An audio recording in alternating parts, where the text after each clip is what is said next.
Talk Show. I'm Justin Kaufman. It is Thursday, which is really our casual Friday here on the Pandemic Talk Show. And what a way to end this shitty month. April sucked, right, Goldie? This is April. We have a way to celebrate the way that we should have celebrated when we started this program. And the whole month is 420 after all. There you go. It's a little 420 celebration. There we go. Just share that. There you go. Right over there. Perfect. Just go down. Yep. Puff, puff, give. Can I have my edible too?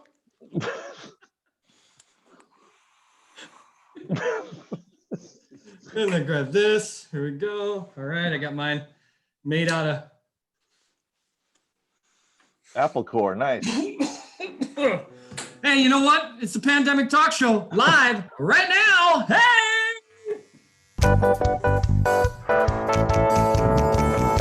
Live from Chicago, Illinois, home of the Victory Gardens Theater and Victory Auto Wreckers, it's the Pandemic Talk Show, featuring TJ Shanoff and the Stay at Home Orchestra.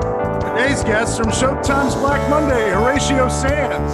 From NBC's AP Bio, Brennan Jennings. That old car might be worth money, and so's your host, Justin Kaufman. Hey, it's the Pandemic Talk Show. I'm Justin Kaufman, your host, along with Goldie and TJ Shanoff. It is Thursday, April 30th, and you know what? We got all the other stuff we can pick up later. Let's introduce our first guest, Horatio Sanz. Good to see you, buddy. Hey, good to see you. How you been? I know all you guys, so this is good. This is good. So where are you? How's the sheltering in place going for you? It's okay. I have my producer / roommate, Chad Kruger, down here. So it's not so lonely, but it's enough that I can get human contact if I need to. I mean, yeah. Like I've said on other podcasts, we've had a few cold nights here in Echo Park, and sometimes we have to lay next to each other for heat. Yeah, and I'm gonna stick to that. You gotta survive, man. You gotta survive. That's what's happening, right? Yeah. So, we've been doing this talk show for a little bit now. We're talking to some of our friends, and for you, you know, you've had success, and it's actually great because so many people can be inside and stay at home and watch television. But Black Monday has been a great addition to the lineup for my family and for Goldie. We were talking about it. How'd you get involved in that show? That show's actually kick ass. It was one of those. A lot of my jobs I get after there's a shakeup on a pilot, you know, which is kind of nice. So I don't really audition a lot. I just wait until there's a shakeup, and then you know, one of my a good friend of mine, Eugene Cordero, was doing he did the pilot, but then he went and did that Tacoma fireman show, Tacoma, whatever that is. And so it opened up a spot, and so I was hired to play this part, and it's just gotten bigger and bigger and more fun until this year. My character shows his penis, and I think that's the first nudity that's been on Black Monday, so I'm pretty proud of that. There's been a few wangs on there. It's good to see. Oh, there have been? Okay. Yeah, but Wayne's wang is important. There's more wangs then. Do they clear the set for your? Do they clear the set for your penis, or is it just all right? Next shot. Yeah, no, it's just they say, hey, let's invite everybody in. So Crafty comes in, the security guards all come in, and then they're like, all right, let's see it now, and then they all laugh and you know, people fake high five you, and then it's like, all right, let's roll it now. And so that's kind of how it's done in Hollywood. You know, they humiliate you a little bit first, so that when they roll, you're like, okay, I've been past the worst. Well, you know, it's amazing because you're seeing so many different people who have background from Chicago and improv turning to this medium, to Zoom, to do shows and videos, things like that. Are you doing that? Are you resisting that urge to do improv and things like this and video on the computer screen? No, I've been doing it, but just with my phone, so it's been a little tricky, but it's fine. You know, there's just that 2.5 second lag. So you just have to wait, you know, and then it's like you say something that's like, oh yeah. So when you get used to that timing, it's pretty good. And as far as my background, this is the background I use when I'm just recording my podcast. And it's a New York Post cover framed, and it says Osama bin Wankin. And that's when they discovered that treasure trove of porn in Osama bin Laden's hideout. So I got that, and then I got I got a Cubs jersey too if I need to. Is that something you framed personally, or someone give that to you as a gift? My girlfriend at the time was a terrible gift giver, and so like I just told her, like, remember this and frame it for me and give it to me on my birthday, and I think it'll be the best gift you've ever given me. And she remembered and had it done professionally, and it's quite nice. There's been a lot made around Saturday Night Live doing the at-home shows where you see some of the cast members being able to do one-person videos. Yeah. Have you seen that stuff? Would you like that? If you were a cast member at the time and you were stuck in this situation, would you like the freedom of being able to do that at home? I would be scared at first, but then, after talking about a few ideas, I think I'd be okay with it. I really do always kind of rely on an audience, and at least an audience inside the cast, or at least an audience inside the studio. So it is a little, I don't feel completely comfortable doing this by myself. I haven't done that yet. Right. But yeah, I think it's great. I've enjoyed those shows. It's giving the cast a little breathing room, a little something to stretch their muscles. And like Ego Odom was on, and I've seen her a lot, in the last show, which is great because she's really great. And so, I think a lot of people that don't get a lot of airtime, finally get to do something kind of cool. Yeah, and something different. So this is the part of the Pandemic Talk Show where we hand it over to all the Horatio Sanz stories from Chicago and otherwise that the culmination of this group have. We'll start with TJ, who was telling us about, I'll just say hashtag Coke weed. Oh yes, Coke weed. Coke weed. That you guys worked together at ETC back in the 90s, right? We did. We were good buds, and we hung out at the time, and so we were at a party, and I really didn't smoke weed that much at the time. I did. And you did. And so you took a lot of it like a pro. And it took me about 2.5 hours to talk you out of suicide. You were spinning, your mind was spinning at fucking 1,000,000 miles an hour. And I was just really just saying, it's okay, it's okay. And I don't know how finally, I think maybe whoever's house it was, maybe they were like calming you down a little bit. Maybe it was a woman who kind of like, mothered you back to safety. But it's memorable. I mean, it's happened to one other person, a very similar story. And, he thought he was dying, and I had to give him an Ativan. So you got out of it without an Ativan. So where was my Ativan? You didn't even offer. TJ, I didn't take drugs at the time. TJ, do you remember that? Do you remember? This is either true or I've convinced myself it's true, but I thought later I was told that they sprinkled Coke in the weed of the bong from which I took a hit. I smoked a lot of pot. I've never done Coke. I'm not a Coke guy. Hashtag Len Bias. Hashtag Reggie Lewis. I don't do Coke. Right. So my heart, after 3 years of smoking, by the way, first time those have been hashtag not in Boston forever. But yeah, I wasn't just high. I was having, what's the word? A fucking stroke. And I was losing my mind on a random bathroom floor. And you were calming me down saying you're not getting high. What happened with me? What did I smoke then? I don't think you smoked. I think you were just holding my hand and rubbing my back.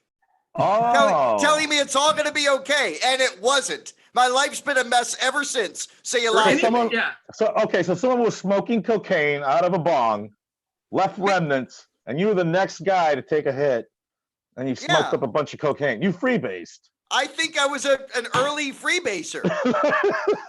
Early? You're late to the freebase game at that point. Early for Jews. 97, 98. That's breaking. It took Jews a while to catch up on I'm glad you put that in there about the Jews. Yeah. Right. How can you not?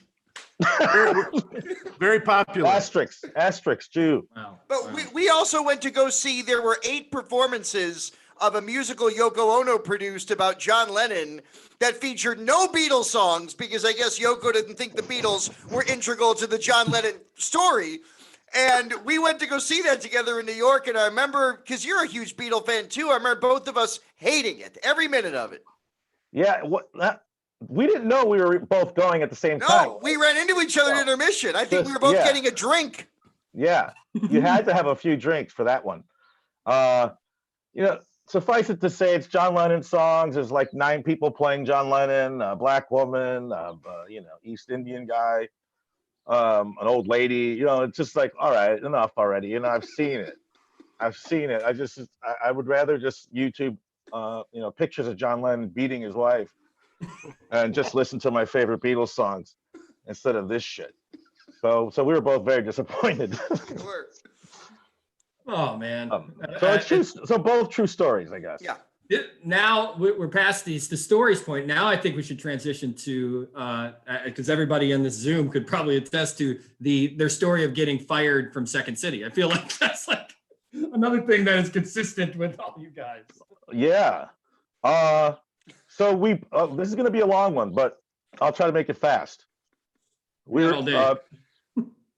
Me and the late Craig, stage manager for Main Stage for many years, Craig Taylor.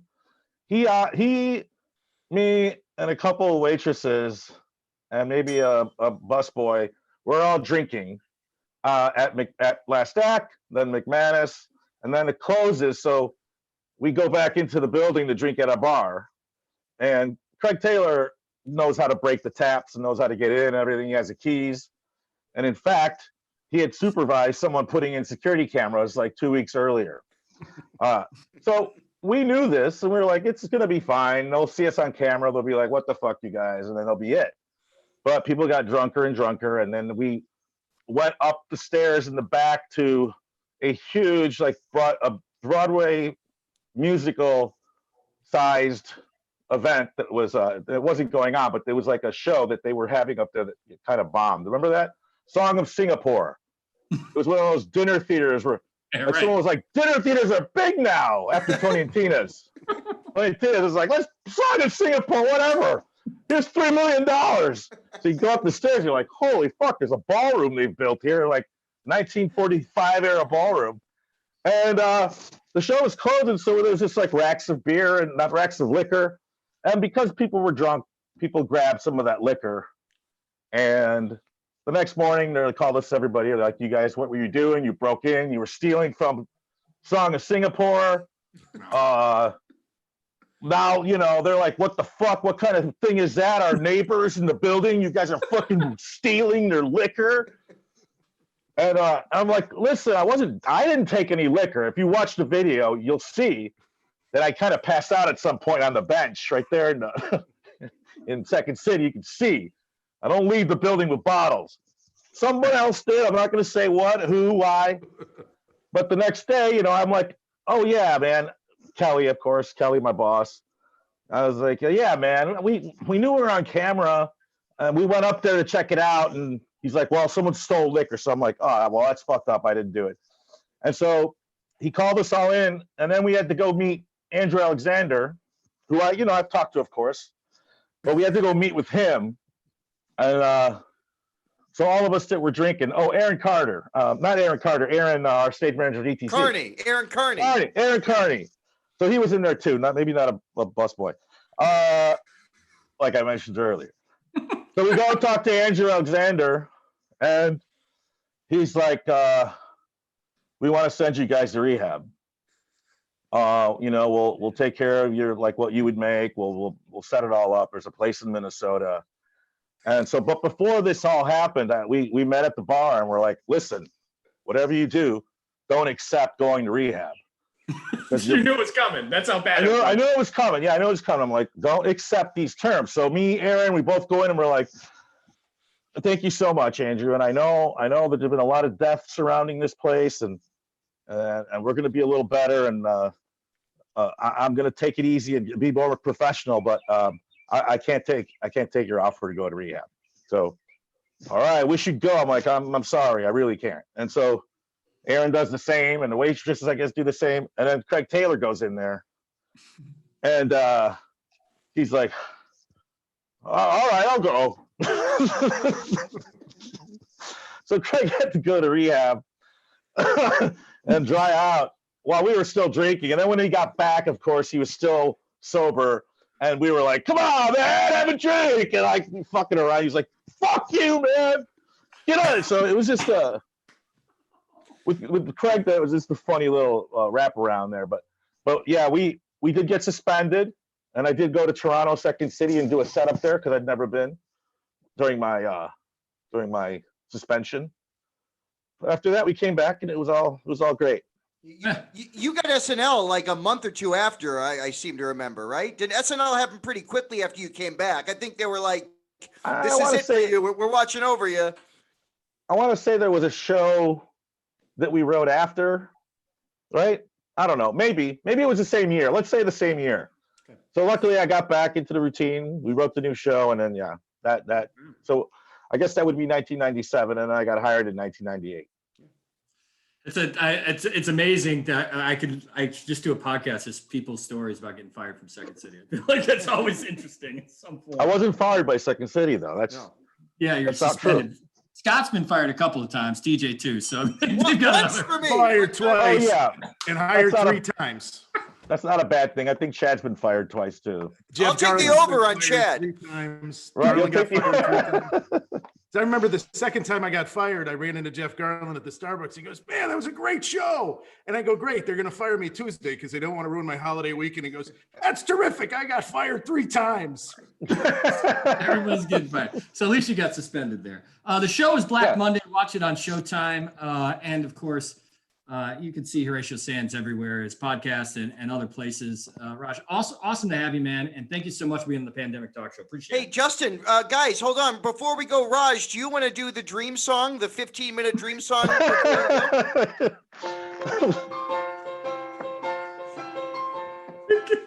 Justin dreamed of doing some radio, and he tried real hard.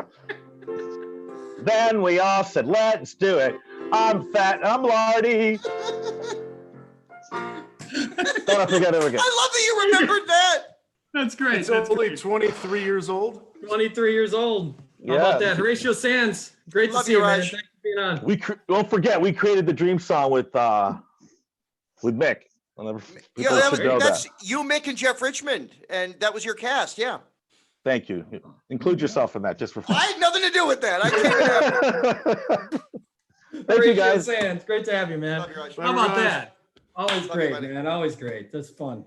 I could do that all day, man. That was so If fun. I could have a minute of sincerity here, I started working with him when I was like just 2 years out of college, and I was warned by some people in the building, look out for Raj, look out for the ETC cast. They're difficult. They're this. Some of the greatest people I ever worked with in my life, and I've been to Second City since then. 97's when I started. I love that guy. Some of my best memories are from that era. I love it. All right. Good. Love it. Yeah. Great. TJ, how are you? TJ Shanoff, ladies and gentlemen. Give it up for TJ. How are you, buddy? I'm doing good. C to the is O, V to the is D. That's the virus. Wash your damn hands, son. Doesn't have to rhyme to be good. No, No. that was good. That was good. Ask Young Hova about rhyming. That's where I got it from. Yeah, it's very Jay-Z. It was good. I would say it was a homage to Jay-Z. It was. Yeah, right. Little love. How are you, buddy? Did you say my name? Yeah, how are you, man? I heard it. I'm good. I was a little. I'm good. It's like the days flow into each other, and I try to differentiate them. That's why this is so nice that we just jam this into the middle of the week. So I have 3 days to kind of feel normal. Right. Well, why don't we do this? I'm good. Let's do our commercial read, then we'll come back and you got a question of the day, right?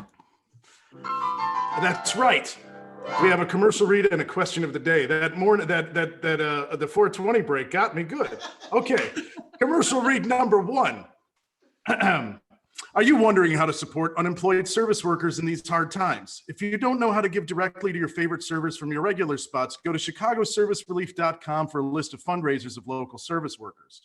Also, if you're a service worker in need, the 50/50 Restaurant Group is providing 400 meals a day at Westtown Bakery and Diner, 1916 West Chicago Avenue, partnered with the Lee Initiative, Chef Edward Lee, and Maker's Mark, and they're serving meals and groceries from 4 p.m. to 6:30 every day of the week. The 50/50 Sports Bar at 2047 West Division is serving meals to anyone in need from 4 p.m. to 6:30 every day except Mondays. No documentation or paperwork required. Show up, take a free meal if you're in need. This initiative is funded by an anonymous Chicago Tech CEO and online donations at getbutter.com/5050food. So far, they provided over 20,000 meals to people in need. That's amazing. That's great. we're going to have to talk more about that and talk more about the restaurant industry and how they have to change and what they're going through. It's unbelievable to me. And I think the thing that gets me super pissed off is that tomorrow's May 1st. And there were all sorts of conversations about what were going to happen for relief, for whether it be rent relief or mortgage relief or whatever, like stimulus, this kind of stuff. And it's just like we got distracted by dumbass press conferences and everything else. And no one is paying attention to all these people that are still out of work in the service industry, the restaurant industry, and they can't get back to it. And nobody seems to have any plan to bail anybody out. And that makes me very sick. Restaurants are starting to shift their entire business model now to be for takeout and for prep meals to become essentially a grocery store with prepared meals. You can order a pound of turkey from Potbelly's, not a bit. Potbelly's has a thing called Potbelly Market where you can order a pound of turkey. I may do it. Yeah, right? Why not? Let's get that jardiniere, you know? Gotta get the jardiniere.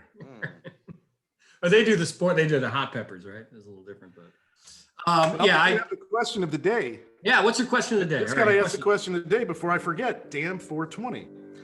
If there's one person out there, we have our Facebook people. We did have a question. I'm sorry, Mike Silverman, we didn't get to ask Horatio about the French toast bit. But if there is one person you could be stuck in quarantine with, who would it be? And you cannot say your lover, your spouse, or your kids, or who you're actually with. We're just curious to know who your fantasy person to be stuck in quarantine would be. So that could be anyone in history. I mean, that could be like a famous person from here, or someone who's alive now. I mean, Justin, it's a theoretical. You can choose who you want. Well, I was gonna go with some big thinkers like Einstein, something like that. But I would have to say Mariah Carey. I just think that would be an awesome person to be in. Is that quarantine. Because of the mercurial moods? So every day would seem a little bit new? Absolutely. That's number one. And two, she's got a huge ass house. So there's going to be like all sorts of. So you're at her house. Yeah. Oh, hell yeah. She ain't coming. You're not having Mariah at yours. No, she ain't coming. Okay. No. And it's just me and her, right? There are going to be no families and kids and stuff like that, right? Just Mariah. Yeah. So you get a little like Mariah. She's an attractive person too. She's easy on the eyes, easy on the ears. Just think about how fun the karaoke would be. Like the living room karaoke would just be having so much fun. Like doing all her songs, and maybe I'd do some other songs. Justin, what would be your favorite Mariah Carey song to sing with her? They're hard to do, but I really like the "We Belong Together." Remember that one where she says, "Bobby Womack on the radio, get a minute too deep. I gotta turn the channel." Anyway, that's all. Well, we have a surprise for you. Mariah Carey coming in right now. What? Oh, what? I guess she's having problems with the camera. Sorry. My favorite thing with Mariah Carey is something tells me Mariah Carey. I think the Illuminati got to TJ. It froze. He mentioned Mariah Carey and it froze up on him. I always had this joke with Schadenfreude where I wanted to do a comic turn in a Mariah Carey video. Like if we ever made it to LA and Hollywood and all that kind of stuff, I'd be the comic turn in some sexy video. And then I shit you not, McBrayer got it. He's in I forgot what video it is, like Shake It Off. That's right. Something. But he's the IT guy who shows up at her house and he's funny. And I'm like, God, he made that real. How do you make that real? Ooh, we got some good, we got some answers on this. We've got Artist Gilmore. Bradley Cooper is coming in from our audience, and Mary Poppins, the Julie Andrews version. Yes. Oh, okay. Right. I like the specificity there. It's got to be Julie Andrews. All right. Well, keep them coming, and we'll read some before we're done, or we won't. Maybe not. It's the end Thursday. Of the week. Everything goes. Casual Thursday for us. All right. Our next guest on the program is an actor and writer in the NBC hit series AP Bio, because I want to talk to him about how that show went from canceled to back because of its audience demand, which you rarely ever see in Hollywood. Also, former Second City guy, Cook County Social Club. Ladies and gentlemen, Brendan Jennings. Yes! He's a Knicks fan. Yeah!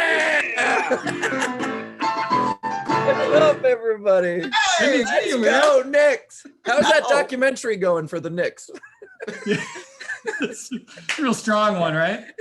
If you enjoy seeing Patrick Ewing getting dunked on, it's a killer time. Oh, I want to see the whole episode where Charles Smith gets blocked by BJ Armstrong at the end of a game. Like, what the hell? I have all those taped, and I really like can't even start watching it because I'm afraid I'm going to get depressed. They're showing in Chicago the like all the 96, 97, 98 Bulls playoff runs. And one time they play the Knicks, I think they sweep them out. Or maybe it's a 5-game series like in the 96 season. But man, it's John Starks is terrible. Like he just has he just can't even hit the rim. I don't know what happened. Yeah, that's he wasn't in this series. Yeah. My grand memory of the whole OJ thing is that it was the closest we ever came to winning a championship. Starks was hotter than he's ever been, and they couldn't seal the deal in Game 6. And then the next game, Starks could not hit a shot if you put like a child's net in front of him and a little softball. It was it's horrible. And then the one time we beat the Bulls is when Jordan wasn't there. And I'll never forget being a kid and Ewing standing on the announce table, like pumping the audience up. And I was like, we didn't beat him with Mike. And I was so like, it felt And so it took 7 games. Yeah. And it was the East bullshit. semifinals. It's the second round. And Scottie Pippen did not foul. What's his name? Hubert Davis. Hubert Davis on that shot. So let's not get into it. That's over long before that. All right, let's move on. I was mentioning just about AP Bio, which I love the show, and the show is it's one of those where you guys, and it's got a lot of great Chicago connections, but you guys created a great sitcom for whatever reason, and who knows with network TV, they moved on from it, and the audience actually was like, wait a second, you can't do that, and they're bringing it back, and you guys are actually got a streaming deal that's going to start this summer. Talk about it. Yeah, it was kind of crazy. We were saved our first season because our streaming numbers were insanely like huge. Like Hulu was like, I think we were like at one point the second most streamed show behind This Is Us or something. And NBC though, like still was kind of living in this world of like old TV numbers. And in that world, we were not doing well. But they didn't know how to quantify it. So they bring us back second season. And again, we're doing very well streaming, but they still just couldn't wrap their heads around it and we get canceled. And then they are launching this new streaming platform called the Peacock. And we like Mike O'Brien, the genius creator of the show, fellow second citizen, went to them and they were hemming and hawing, they weren't sure.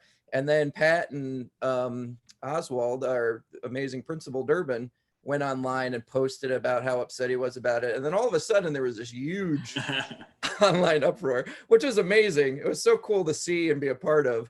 But it was also like, when the show was on, how come every week you weren't doing this? Well, it speaks to the way people watch TV now. And I think it's like a quiet thing.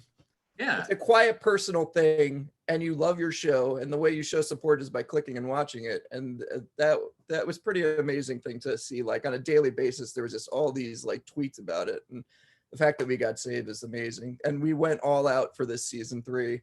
And it really is like, Mike was just hilarious. He was so upset about being canceled. And he's like, this is all about the funniest things we can do.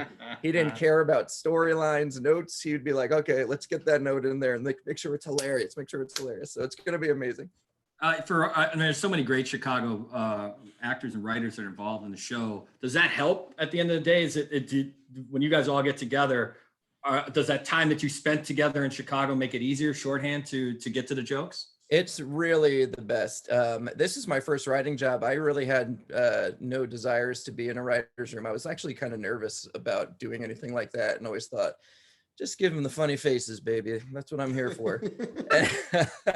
And so I came out to Hollywood strictly to be an actor. And I got cast in the first season as Dale the janitor. And then Mike, before season 2, called me up and asked me if I wanted to join the writer's room. And I had so many friends in there, Shelley Gossman, another Second City main stage alum, Charlie McCracken from The Reckoning. And I was like so scared, and Shelley was like, trust me, you'll have a great time. And my buddy Tim Robinson was telling me like being in a Hollywood writer's room is the closest you'll ever get to making a lot of money to be an improviser. And he was so right, because you get in there, it's all your friends, and you spend all day just making jokes. It's really the greatest job on earth.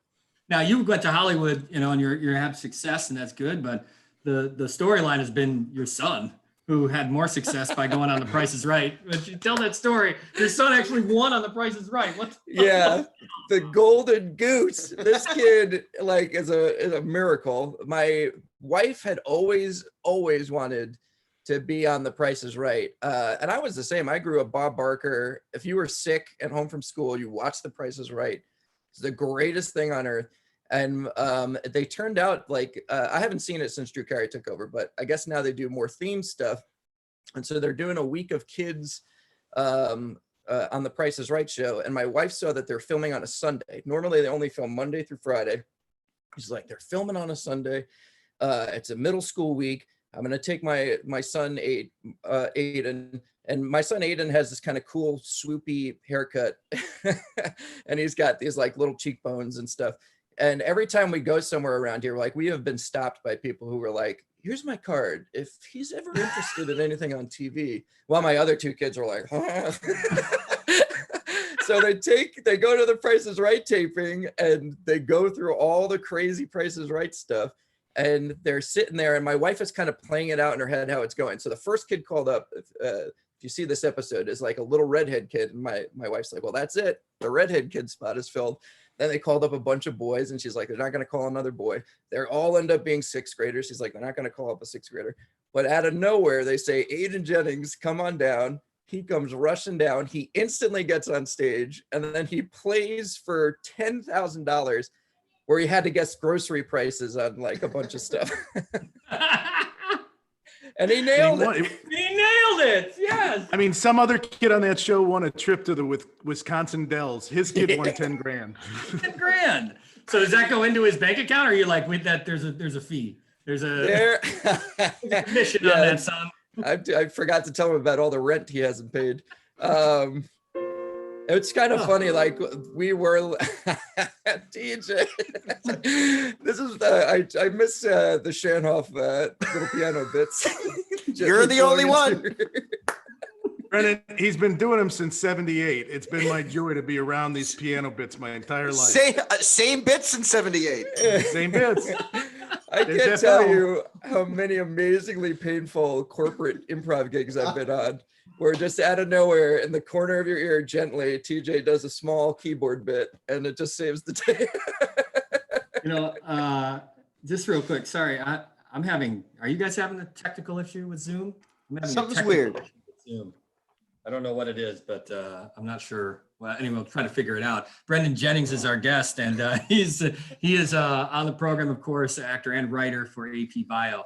And, he's also a longtime Chicago improviser, Second City guy. And what's going on here? The hell is that? What is this? Oh, What no. is this? We're being Zoom bombed. What's going on? What's going on, you losers? What is this? This is my time. Hey, man. Hey, you should know this about Brendan Jennings.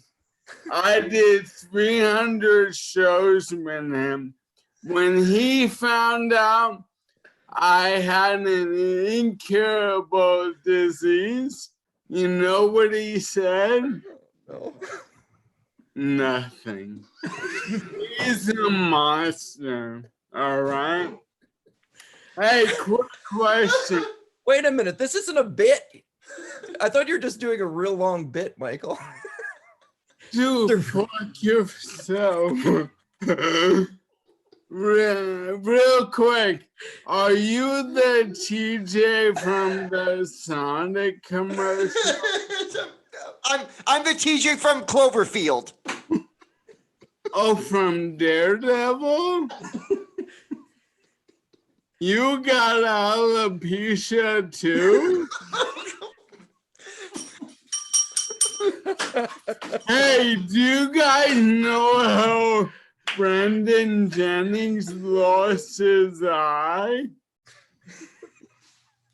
It's lazy, but it might as well not be there. Like, my legs. But you know how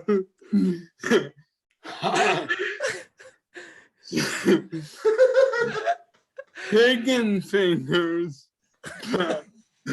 Backstage ETC hot chicken fingers.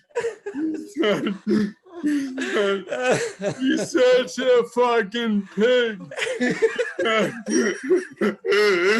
And he lost an eye. He has a whole family to take care of him. And he's such a piggy. He's like,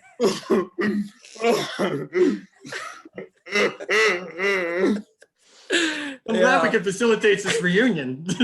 Michael Lair and Brendan How Jennings. dare you tell that story, Michael? hey man, all out in the open. I'm in the flow state now. It's the 100% truth telling. I was told I wasn't allowed to come on here without my shirt on. We have to have somebody without their shirt every day. It's a contractual obligation. Hey man, when it comes to being disabled, membership do have its privilege.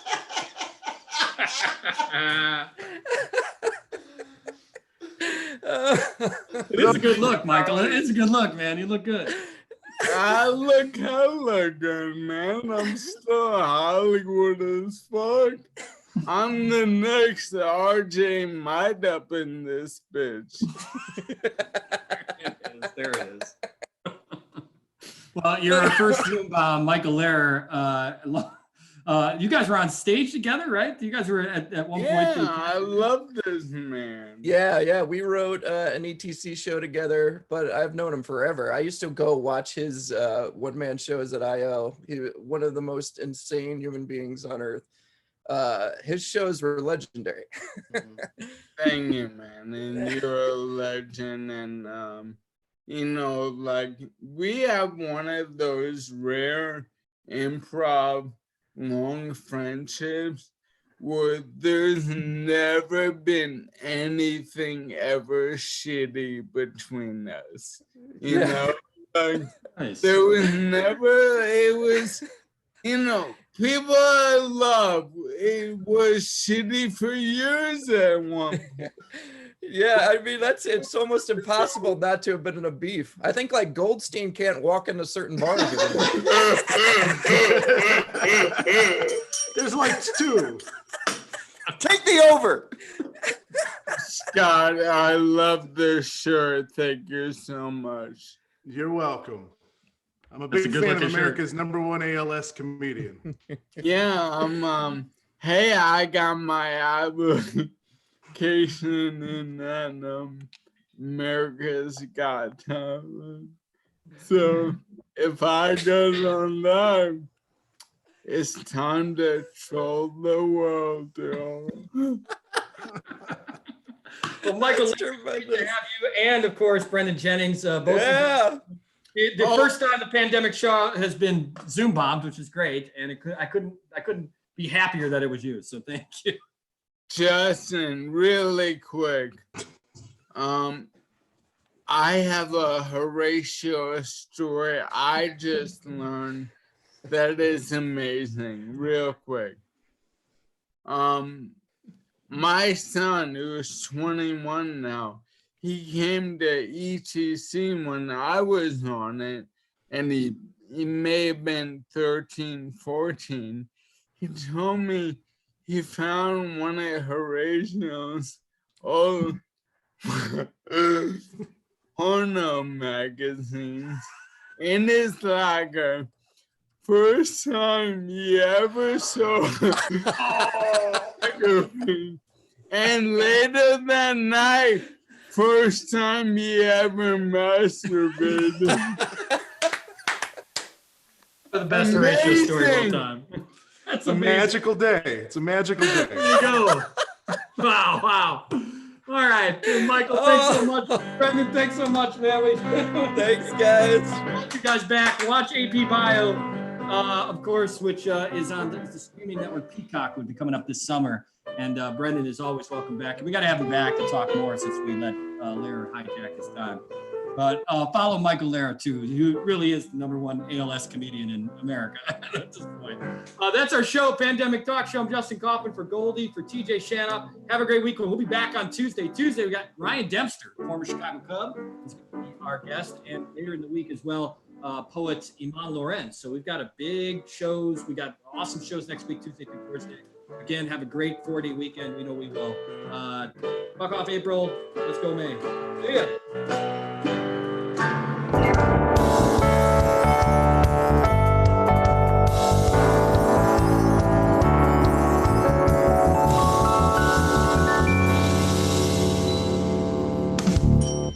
See you next month.